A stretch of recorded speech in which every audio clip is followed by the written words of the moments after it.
नमस्कार, जय हिंद, जय भारत, वंदे मातरम साथियों। स्वागत है आप सभी का एक बार फिर से आपके अपने YouTube चैनल पर। तो आज की इस क्लास में हम राजस्थान हाईकोर्ट ग्रुप डी के लिए राजस्थान की कला एवं संस्कृति से संबंधित 20 महत्वपूर्ण सवालों की एक और क्लास लेकर हाजिर हुए हैं। तो आज की इस क्लास में हम राजस्थान की कला और संस्कृति से संबंधित 20 महत्वपूर्ण सवाल कवर करेंगे, जो आपको आने वाली एग्जाम में जरूर से इस क्लास से आपको सवाल देखने को मिल जाएंगे। तो आज की क्लास को शुरू से अंत तक देखना है और अगर आप चैनल पर नए हो तो चैनल को सब्सक्राइब और वीडियो को लाइक जरूर से कर दीजिएगा। देखिए, आपके सामने आज की क्लास का पहला सवाल है, निम्न में से मेहरानगढ़ दुर्ग में किसकी मजार स्थित है। तो मेहरानगढ़ दुर्ग जो कि जोधपुर में है, उस दुर्ग में किसकी जो है वो मजार स्थित है। तो ऑप्शन है अब्दुल्ला खान की, भूरे खान की, घोड़े की मजार या फिर दीवान शाह की। तो देखिए, मेहरानगढ़ दुर्ग में इनमें से भूरे खां की मजार स्थित है। तो सवाल नंबर 1 का ऑप्शन नंबर 2 राइट आंसर हो जाएगा। आगे बढ़ते हैं। सवाल नंबर 2 आपकी स्क्रीन पर, राजस्थान की सबसे बड़ी दरगाह कौन सी है। तो देखिए, राजस्थान की इनमें से सबसे बड़ी दरगाह कौन सी है। तो ऑप्शन है सक्कर शाह की दरगाह, दीवान शाह की दरगाह, काका जी की दरगाह या फिर मीरान साहब की दरगाह। तो राजस्थान की सबसे बड़ी अगर दरगाह की बात करें तो वो है सक्कर शाह की दरगाह। तो सवाल नंबर 2 का ऑप्शन 1 आपका राइट आंसर हो जाएगा। आगे बढ़ते हैं, अब इसकी व्याख्या देख लीजिए। झुंझुनू जिले के नरहड़ में सक्कर पीर बाबा की दरगाह स्थित है, जिन्हें हिंदू मुस्लिम संप्रदाय के लोग पूजते हैं। सक्कर पीर बाबा शेख सलीम चिश्ती के शिष्य थे। सक्कर पीर बाबा को वागड़ का धनी भी कहा जाता है, यानी कि ये भी सवाल बन सकता है कि वागड़ का धनी किसे कहा जाता है। तो फ्रेंड्स, सक्कर पीर बाबा को जो है वो वागड़ का धनी कहा जाता है। देखिए, इस दरगाह पर कृष्ण जन्माष्टमी को उर्स आयोजित होता है। तो ये हो जाएगी इसकी व्याख्या। चलिए अब आगे बढ़ते हैं। सवाल नंबर 3 आपके सामने, मीर सैयद हुसैन खिंग सवर की दरगाह देखी जाती है, यानी कि ये जो मीर सैयद हुसैन खिंग सवर है, इनकी दरगाह कहाँ पर स्थित है। तो सवाल नंबर 3 का ऑप्शन नंबर 1 राइट आंसर हो जाएगा। तारागढ़ दुर्ग अजमेर में इनकी दरगाह है। तो सवाल नंबर 3 का ऑप्शन नंबर 1 राइट आंसर हो जाएगा। सवाल नंबर 4 आपके सामने, राजस्थान में जल देवी माता, जिसे सांचेरी माता भी कहा जाता है, इनका मंदिर कहाँ पर स्थित है। तो राजस्थान में जल देवी सांचेरी माता का मंदिर राजस्थान के राजसमंद में स्थित है। तो सवाल नंबर 4 का ऑप्शन नंबर 2 हमारा राइट आंसर हो जाएगा। आगे बढ़ते हैं।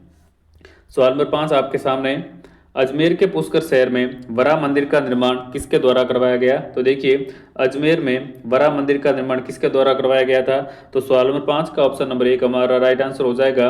अजमेर के पुष्कर शहर में वरा मंदिर का निर्माण अणोराज के द्वारा करवाया गया था। चलिए आगे बढ़ते हैं। सवाल नंबर 6 आपके सामने, नाथ द्वारा का मूल नाम क्या था। तो ये जो नाथ द्वारा है राजसमंद में, इसका मूल नाम क्या था। तो ऑप्शन है बनेड़ा, कानोड़, सिहाड़ या फिर बेदला। तो फ्रेंड्स, नाथ द्वारा का जो मूल नाम था ये सिहाड़ था। तो सवाल नंबर 6 का ऑप्शन 3 हमारा राइट आंसर हो जाएगा। चलिए आगे बढ़ते हैं। सवाल नंबर 7 आपके सामने, मेवाड़ के महाराणा कुंभा ने कुंथुनाथ मंदिर का निर्माण कहाँ पर करवाया। तो मेवाड़ के महाराणा कुंभा ने कुंथुनाथ मंदिर का जो निर्माण है वो कहाँ पर करवाया था।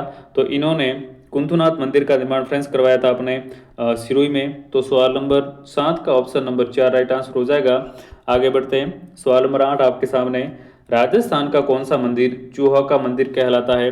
काफ़ी अच्छा और इम्पोर्टेंट सवाल है, तो इसको आप अपनी नोटबुक में जरूर से नोट कर लीजिएगा। और आप जब भी क्लास देखने बैठते हैं तो अपने पास नोटबुक और पेन लेकर जरूर बैठें, ताकि आप इनमें से जो भी इम्पोर्टेंट सवाल है उन सभी को क्वेश्चन लिख के उसके पीछे आंसर हमेशा लिख दिया करो। 5 से 10 मिनट की क्लास होती है, उसमें आपको कम से कम 20 मिनट का, कम ज़्यादा से ज़्यादा 20 से 25 मिनट का समय लगेगा।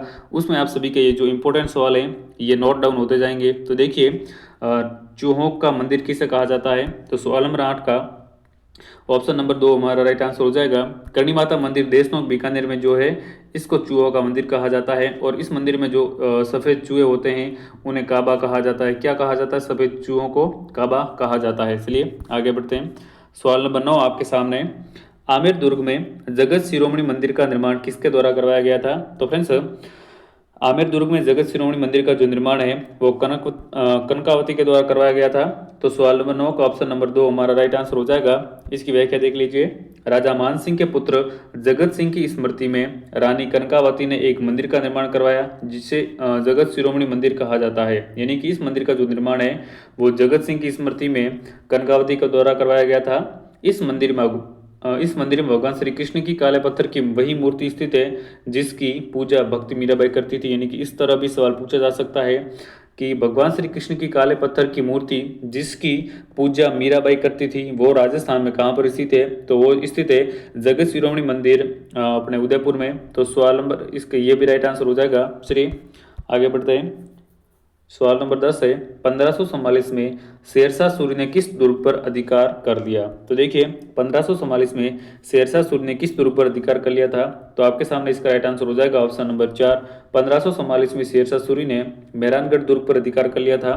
आगे बढ़ते हैं। सवाल नंबर 11 आपके सामने राजपूताने का वो दुर्ग जिसे जागीरी दुर्गों का सिरमौर कहा जाता है, इसको हाईलाइट कर लीजिए, काफी अच्छा सवाल है कि जागीर दुर्गों का सिरमौर राजस्थान के कौन से दुर्ग को कहा जाता है। देखिए ऑप्शन है नवलखा दुर्ग, कुचामन दुर्ग, खींवसर किला या फिर बसंतीगढ़ का किला। तो सवाल नंबर 11 का ऑप्शन नंबर हमारा 2 राइट आंसर हो जाएगा। कुचामन दुर्ग को जो है फ्रेंड्स जागीर दुर्गों का सिरमौर कहा जाता है, तो इसका राइट आंसर हो जाएगा ऑप्शन नंबर 2। अगला सवाल आपके सामने अबुल फजल ने किस दुर्ग के बारे में लिखा है कि ये इतनी ऊंचाई पर स्थित है कि नीचे से ऊपर की ओर देखने पर सिर से पगड़ी नीचे गिर जाती है। तो अबुल फजल ने ये किस दुर्ग के बारे में लिखा था, तो इसका राइट आंसर हो जाएगा ऑप्शन नंबर 2। अबुल फजल ने ये कुंभलगढ़ दुर्ग के बारे में लिखा था कि ये इतनी ऊंचाई पर बना हुआ है कि नीचे से ऊपर जब हम देखते हैं तो सिर की पगड़ी गिर जाती है। तो सवाल नंबर 12 का ऑप्शन 2 राइट आंसर हो जाएगा। अगला सवाल है राजस्थान में नौटंकी का प्रचलन किया। ऑप्शन है डीग में भूरीलाल ने, भरतपुर में जानकीलाल ने, बीकानेर में मनीराम ने या फिर जयपुर में वासुदेव ने। तो देखिए राजस्थान में जो नौटंकी का प्रचलन किया गया था वो डीग में भूरीलाल जी के द्वारा किया गया था।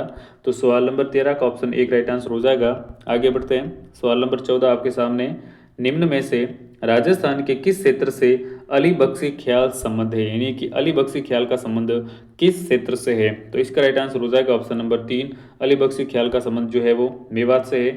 चलिए आगे बढ़ते हैं। सवाल नंबर 15 आपके सामने राजस्थान में कोफ्तगिरी के काम के लिए कौन सा शहर प्रसिद्ध है। तो देखिए ऑप्शन है कोटा एवं बूंदी, अलवर एवं जयपुर, जादरा पाटन एवं बारा, बीकानेर एवं जोधपुर। तो राजस्थान में कोफ्तगिरी के काम के लिए जो शहर प्रसिद्ध है वो है अलवर और जयपुर। तो सवाल नंबर 15 का ऑप्शन नंबर 2 हमारा राइट आंसर हो जाएगा। आगे बढ़ते हैं। कुदरत सिंह को राजस्थान की किस हस्तकला में योगदान के लिए पद्मश्री पुरस्कार से अलंकृत किया गया। तो काफी अच्छा सवाल है। कुदरत सिंह जो है वो उनका संबंध राजस्थान की किस हस्तकला से संबंधित हैं और उनको उस हस्तकला के लिए जो है वो पद्मश्री पुरस्कार से सम्मानित भी किया गया है। तो ऑप्शंस देखिए ब्लू पोटरी, कपड़े की सफाई, मीनाकारी या फिर पीतल पर मुर्दाबादी का काम। देखिए तो कुदरत सिंह का संबंध फ्रेंड्स अपने इस हस्तकला से है, मीनाकारी से।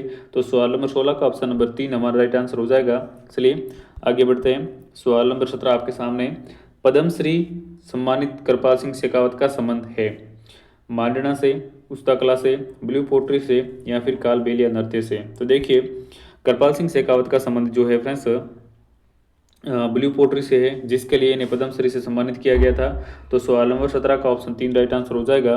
अगला सवाल आपके सामने डॉक्टर श्रीधर अंधारे ने किस शैली को प्रकाशमान किया। ऑप्शन है मेवाड़, देवगढ़, नाथद्वारा या फिर चावंड। तो डॉक्टर श्रीधर अंधारे के द्वारा किस शैली को प्रकाशमान किया गया था, यानी कि उनके द्वारा किस शैली को प्रकाश में लाया गया था। तो इसका राइट आंसर हो जाएगा ऑप्शन नंबर 2 देवगढ़। अगला सवाल आपके सामने निहाल चंद किस शैली का चित्रकार था। ऑप्शन है नाथद्वारा, किशनगढ़, बूंदी या फिर मारवाड़। तो निहाल चंद का संबंध राजस्थान की किशनगढ़ चित्रकला शैली से था। तो सवाल नंबर 19 का ऑप्शन नंबर 2 हमारा राइट आंसर हो जाएगा। अगला सवाल है मेवाड़ का वर्तमान शासन नामक पुस्तक तथा पंचीड़ा गीत किस स्वतंत्रता सेनानी ने लिखा था। ऑप्शन है केसरी सिंह बारट, माणिकीलाल वर्मा, हरिभाऊ उपाध्याय या फिर गोकुल भाई भट्ट।